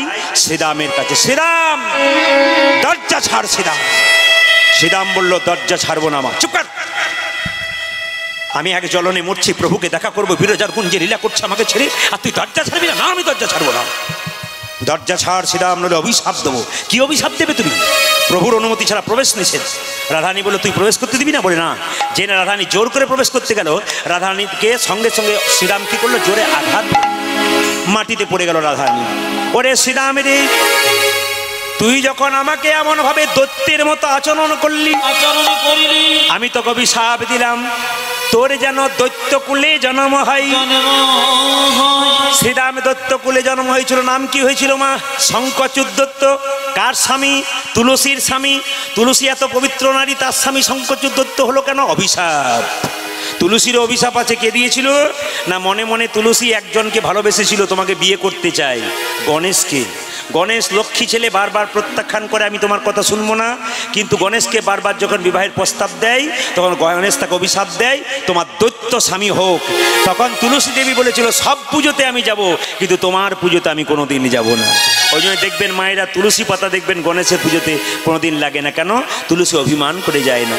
যখন অভিশাপ দিল তোর দৈত্যকুলে জন্ম হোক, সঙ্গে সঙ্গে শ্রীরাম অভিশাপ দিল, রাধে এতদিন তোমাকে সবাই মা বলে ডেকেছি, মা হয়ে সন্তানকে যেন অভিশাপ দিলে দৈত্যকুলে জন্ম হোক, আমি তোমাকে অভিশাপ দিলাম, আজ থেকে পৃথিবীতে কেউ কোনোদিন তোমাকে মা বলে ডাকবে না। ওই জন্য শ্রীরামের অভিশাপ থেকে রাধাকে মা বলা হয় না। রাধা এই অভিশাপটা পেয়ে খুব একটা কষ্ট পেল না। এরপর যে অভিশাপটা দিল, রাধারানী সহ্য করতে পারল না। শ্রীরাম বলল, ও রাধে, তুমি আমায় অভিশাপ দিলে দৈত্যকুলে জন্ম হোক। দৈত্যকুলে জন্ম হওয়া মানে ভগবানকে ভুলে থাকা। আমি যদি দৈত্যকুলে জন্ম নিই, তাহলে ভগবানকে ভুলে থাকবো। আমিও তোমাকে অভিশাপ দিলাম, তুমি আমার মতো ভগবানকে ভুলবে। তোমাকে অভিশাপ দিলাম, তুমি 100 বৎসরের জন্য কৃষ্ণ হারা হবে।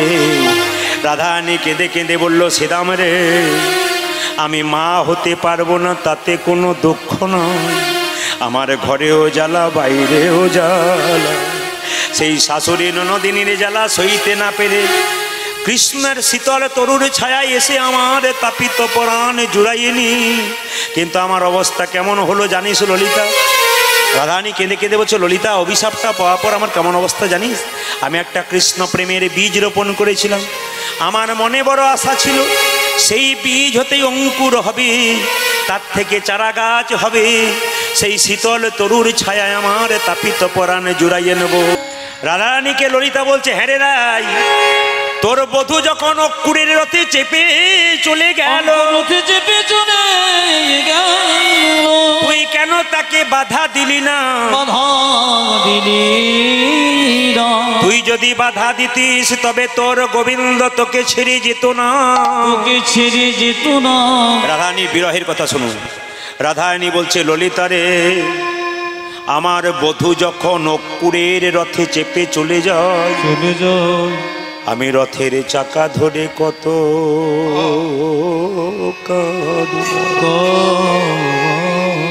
মায়েরা। আস্তে আস্তে স্বামীকে যখন বাঁশের মাচা তৈরি করে সংসার থেকে নিয়ে যাবে, স্ত্রী কি শুধু দরজায় বসে বসে কাঁদবে? স্ত্রী পাগলিনীর মতো ছুটে যাবে, না না, আমি ওকে কোনো মতে ছেড়ে দেবো না। রাধারানী বলছে, ললিতা রে, আমার বধূকে, আহা, আমার বধূ যখন অঙ্কুরের রথে চেপে চলে যায়, আমি অক্রূরকে বললাম, অক্রূর তোমার নাম কে অক্রূর রেখেছিল? তোমার নাম তো ক্রূর হওয়া উচিত ছিল। যে প্রাণের চেয়ে প্রাণ গোবিন্দকে ভক্তের কাছে থেকে কেড়ে নিয়ে চলে যায়, তাকে তো কোনোদিন অক্রূর বলা যায় না। তোমার নামে কে অক্রূর রেখেছিল? তোমার নামে ক্রূর রাখা উচিত ছিল। আমি রথের চাকার সামনে পড়ে দিলাম, অক্রূরকে বললাম, অক্রূর আমার প্রাণনাথকে যদি নিয়ে যাও তবে আমার প্রাণ বাকি থাকে কেন? আমার বুকের ওপরে রথের চাকা চালিয়ে দাও, আমার প্রাণনাথের সঙ্গে আমার প্রাণ চলে যাবে। আমি প্রাচীন লোকের মুখে শুনেছি, কেউ যদি বহু দূরে যায় শুভযাত্রা করে, তবে মৃতদেহ দেখলে নাকি যাত্রা ভালো হয়। আমার প্রাণ যদি চলে যায়, আমি যদি মরে যাই, আমার বধূ আমার মরা মুখ দেখে গেলে তার যাত্রা ভালো হবে। ওরে ললিতারে, আমার বধূ কি করলো জানিস? রথ হতে নামলো, এক হাতে গঙ্গা জল তুলসী পত্র, এক হাত আমার মাথায় ঠেকিয়ে বলল, রাধে যাবার সময় কেঁদে কেঁদে তুমি আমার যাত্রা পথে পিছিল করো না। আমি তোমায় কথা দিলাম, আজ যাব কাল ফিরে আসি। ওরে ললিতারে, বধূর কথার মধ্যে কেমন পেঁচ আছে দেখ। যারা দোকান করে তারা দোকানদাররা দোকানের দরজায় লেখে, আজ নগদ কাল ধার, আজকে নগদ নিলাম কাল ধার নেব। রাত্রি পেরোলে আবার আজ হয়ে যায়, কাল হয় না। আমার বধূ বলল, আজ যাব কাল ফিরে আসবো। রাত্রি পেরোলে আবার আজ হয়ে যাচ্ছে, কাল হচ্ছে না। ওরে ললিতারি, আমার বধূ যেদিন থেকে গেছে 100 বছর গেছে। আমি 100 বছর স্নান করি নাই, আমি 100 বছর পা ধুই নাই। ললিতা বলছে, এ কেমন কথা? বলছে, শোন ললিতা, যেদিন আমার প্রাণ বধূ আমায় ছেড়ে চলে যাবে, আমি বললাম, বধূ তুমি আমায় কেমন ভালোবাসো? ভগবান বলল, এত ভালোবাসার পরীক্ষা দিয়ে আবার দিতে হবে? বলে, হ্যাঁ, কি করতে হবে? রাধারানী বলল, প্রাণনাথ তোমার কোলে বসে আমায় সাজাইয়ে দাও। ওরে ললিতা রে, আমি প্রাণ বধূর কোলে বসলাম, নিজের হাতে গোবিন্দ আমার স্মৃতিতে সিঁদুর পরাইয়ে দিল। বেণী মাধবে নিজের হাতে বেণী বেঁধে দিল, আমার নয়নে কাজল পরাইয়ে দিল, আমার চরণে গোবিন্দ নিজের হাতে আলতা পরিয়ে দিল। আমি মনে মনে ভাবি, কত যোগী, কত মুনি ঋষি কত দিন ধরে সাধনা করে গোবিন্দের চরণে পাবার জন্য আমি আলা ভোলা গোয়ালিনী কি এমন কর্ম করেছিলাম, যার জন্যে স্বয়ং ভগবান আমার চরণে আলতা পরিয়ে দিচ্ছে। কত যোগী, কত মুনি ঋষি কতদিন ধরে গোবিন্দের চরণে পাওয়ার জন্য সাধনা করি। আচ্ছা ললিতা, আমি 100 বছর স্নান করি নাই কেন জানিস? আমার বধূ বলেছে, আমি আজ যাব কাল ফিরে আসব। আমার বেণী বাঁধা বেণী দেখব, স্মৃতির সিঁদুর দেখব, পায়ের আলতা দেখব, নয়নের কাজল দেখব। কিন্তু ললিতা, আমি স্নান করেছি, আমি 100 বছর স্নান করি নাই। বেণীটা যেমনকার তেমন বাঁধা আছে। বধূ যদি আমার আসে কোনোদিনই দেখাতে পারবো। স্মৃতির সিঁদুর স্নান করি নাই বলে যেমনকার তেমন আছি, চরণের আলতা পা ধুই নাই বলে যেমনকার তেমন আছি। বধূ যদি কোনোদিন ফিরে আসে আমি সব দেখাতে পারবো, শুধু দুটো জিনিস দেখাতে পারবো না। কোন দুটো জিনিস? নয়নের কাজল দুটো। কেন দেখাতে পারবি না? কৃষ্ণ বলে কেঁদে কেঁদে আমার নয়নের কাজল মুছে গেছে। যতক্ষণ কীর্তন ততক্ষণ মালা, কীর্তন ছাড়বো মালা ফেলবো চলে যাব। ঠিক এখানে তত্ত্ব বলছে রাধারানী, বলছে ললিতা, যতদিন বৃন্দাবনে কৃষ্ণের কাছে ছিলাম মালতীর মালার মতো ছিলাম। যখনই কৃষ্ণ বৃন্দাবন ছেড়ে মথুরায় চলে গেল, আমাকে মালতীর মালার মতো একপাশে ফেলে দিয়ে চলে গেল। আপনারা যদি ঘর থেকে বেরোন শুভ কাজে, দাদা ভাইরা মায়েরা, দুটো জিনিস দেখতে পারলে আপনাদের যাত্রা ভালো হবে। ডান দিকে গাভী দেখলে যাত্রা ভালো হয়, আর ডান দিকে ব্রাহ্মণ দেখলে যাত্রা ভালো হয়। বৃন্দা যখন বেরোচ্ছে ডান দিকে গাভী আর ব্রাহ্মণ দেখছে। মায়েরা কি কি দেখলে ঘর থেকে বেরোবেন না?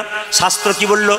ঘর হতে বাহিরি আতে, ও চালো ঠেকিলো মাথে, হাঁচি জেঠি নামা নিলাম বাধা। ঘর থেকে বেরোনোর সময় যদি ঘরের চালটা মাথায় ঠেকে একটু জল খেয়ে বসে তারপর যেতে হয়। এখন আর ঘরের চাল ঠেকার চান্স নাই, সব তো দালান ঘর হয়ে গেছে। বলছে হাঁচি জেঠি নামা নিলাম বাধা। কেউ যদি জোরে হ্যাঁচ করে হেঁচে দেয় একটু দাঁড়াতে হয়, কেউ যদি জেঠি মানে টিকটিকি শব্দ করে একটু বসতে হয়। বলছে কি কি দেখলে যাত্রা খারাপ হয়? শুকনো নদী শুকনো না, শুকনো ডালে ডাকে কা। পথে যদি দেখো মুকুন্দ চাপা, এক পা না বাড়াও বাপা। তার মানে কি, ঘর থেকে বেরোনোর সময় শুকনো গাছ দেখলে, শুকনো ডালে যদি কাক বসে থাকে কা কা করে, যাত্রা খুব খারাপ। শুকনো নদী শুকনো না, ঘর থেকে বেরোনোর সময় নদীতে জল নাই, ওই নদী দেখলে যাত্রা ভালো হয় না। শুকনো নৌকা, তাও দেখলে যাত্রা ভালো হয় না। পথে যদি দেখো মুকুন্দ চাপা, মুকুন্দ চাপা মানে কি, যার দাড়ি গোপ কিছুই হয় না। তার এখানে কেউ নাই তো, মানে বলবে বেটা সব ভালো করলো, আমাকে গন্ডগোল করলো। না না, এটা আমার কথা নয়, প্রাচীন লোকের কথা। পথে যদি দেখো মুকুন্দ চাপা, দাড়ি গোপ হয় না, এর মুখ দেখলে যাত্রা খারাপ হয়। তবে হ্যাঁ মায়েরা জেনে নিন, পূর্ণ কলসি যাত্রা দেখলে, পূর্ণ কলসি জল দেখলে যাত্রা ভালো হয়। আগেকার মায়েরা দেখবেন বাড়িতে লোক এলে সেবা করতো না? জোরে বলুন, বয়স্ক বাবারা জানেন। বাড়িতে সেবা, আস্তে আস্তে আস্তে, বাড়িতে সেবা করতো। এই দিকে তাকাবেন, বাড়িতে লোক এলে সেবা করতো। এখন একজন ফোন করছে তার স্ত্রীকে, কি বলছে দেখুন, তার স্ত্রীকে ফোন করছে, শুনছো কোকিলা? হ্যালো কোকিলা? না না, আমি তো বলছি কোকিলা, বলছে কোকিল। ওটা না বললে কিন্তু কাজ হবে না, মিষ্টি করে বলতে হবে। শুনছো কোকিলা? বলে কি? আমার বহুদিনের 5 জন পুরনো বন্ধু, মানে ও বাইরে কাজ করছে আর কি, ওখান থেকে ফোন করছে আমি বাড়ি যাব, বেশি দূর নয় 5 কিলোমিটার। আমার 5 জন বন্ধু এসছে, বন্ধুকে নিয়ে বাড়ি যাব, তো বাড়িতে গিয়ে একটু মানে তোমার হাতে রান্না বান্না খাবে বলছে। তোমাকে কোনদিন দেখেন আমার বন্ধুরা, দেখবে তো তুমি একটু নিজের হাতে রান্না করো। বন্ধুরা দূরে দাঁড়িয়ে সেখান থেকে হ্যালো হ্যালো করছে। তখন ওখান থেকে বলছে, যে ফোনে আপনি ফোন করছেন সেই ফোন নাম্বারটা কোন সীমানার বাইরে আছে। নিয়ে শেষে কি বলল, হোটেলে চলে যাও। বুঝতে পারছেন কি বলছে? হোটেলে চলে যাও। বন্ধুরা বলছে ফোন করলি? বলছে হ্যাঁ করলাম। কি বলল? বলছে ও একটা বান্ধবীর বিয়েতে অনেক দূর গেছে, তো আসতে 5 ঘন্টা লাগবে, তোদের ট্রেন ফেল হয়ে যাবে, তা যদি একটু হোটেলে নিয়ে যাই তো কি কেমন হয়? বলছে তা কোনো অসুবিধা নাই, তাহলে বৌদিকে তো একবার দেখা হতো, বহুদিন পরে দেখতে পাই নাই। আর দেখার চেষ্টা করিস না, দেখা হলে যে কি হতো ঈশ্বর জানে আর আমিই জানি। নিবেদন আপনাদের কাছে, না না এইরকম নারী হবেন না। নারী যদি নারীর মতো হয় পুরুষ ওপরে ওঠে, নারী যদি আনারী হয় পুরুষ নিচে নামে। নারী ছিল চিন্তামণি, পতিতা মেয়ে, নারী ছিল চিন্তামণি, পতিতা মেয়ে হয়ে বিল্লমঙ্গলকে কৃষ্ণচরণ পাইয়ে দিয়েছিল। নারী ছিল রামী, যিনি চণ্ডীদাসকে পদকর্তা তৈরি করেছিলেন। আহা, রামী নারী ছিল যিনি চণ্ডীদাসকে পদকর্তা তৈরি করেছিলেন। নারী ছিল পদ্মাবতী, যিনি জয়দেবকে গোবিন্দ চরণ পাইয়ে দিয়েছিল। মায়েদেরকে বলে রাখি, নারী যদি নারীর মতো হয় সংসার সুখের হয়, আর নারী যদি আনারী হয় সংসার দুঃখে পড়ে যায়।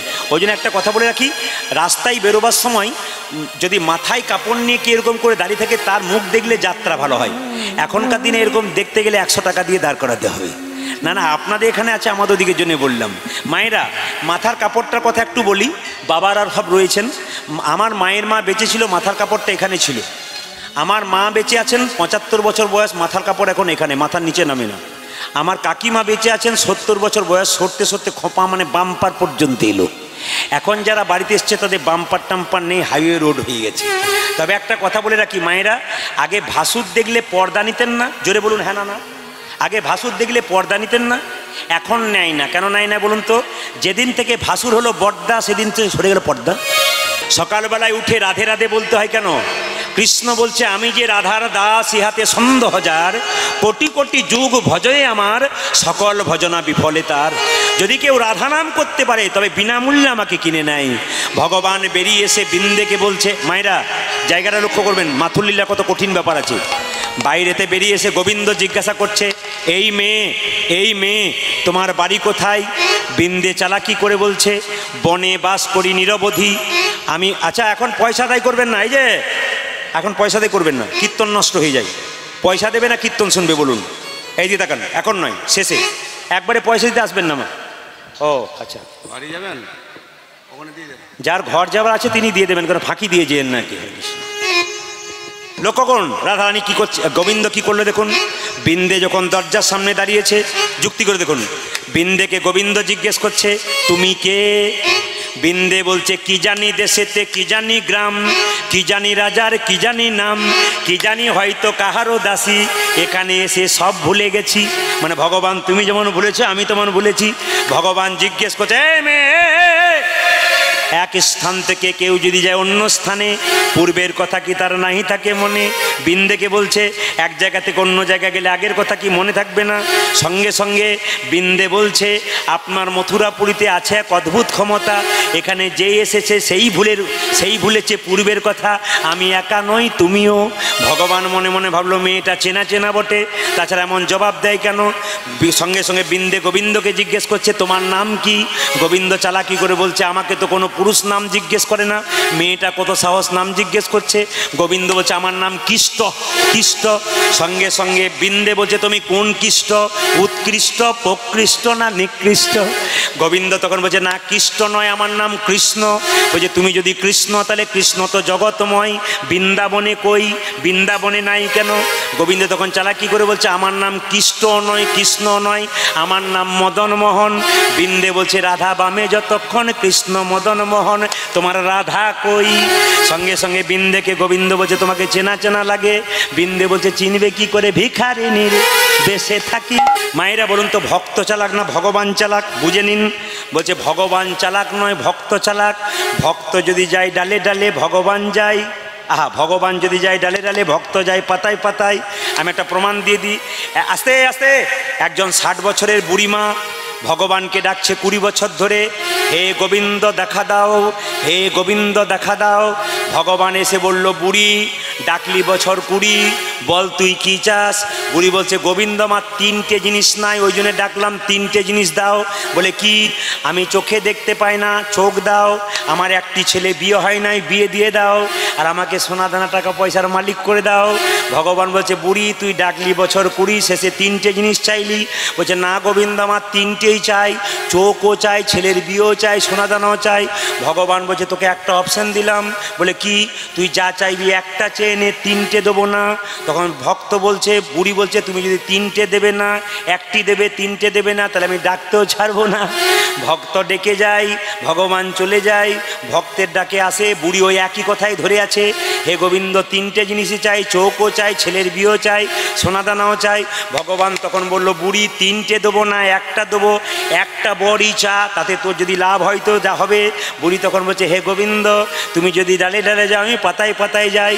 বলে এমন একটা বর চাইবো, ওই বরে 3টে জিনিস একসঙ্গে নিয়ে নেবো, তুমি 5 মিনিট বসো আমি ভেবে বলি। ভগবান বলছে 5 মিনিট মানে আমি 5 ঘন্টা বসতে পারি, তুই বল। বুড়ি তখন বলছে হে গোবিন্দ তুমি একটা বর চাইতে বলেছো, আমার চোখও হবে, ছেলের বিয়ে হবে, সোনা। হ্যাঁ ঠাকুর পেয়ে গেছি। বলে কি?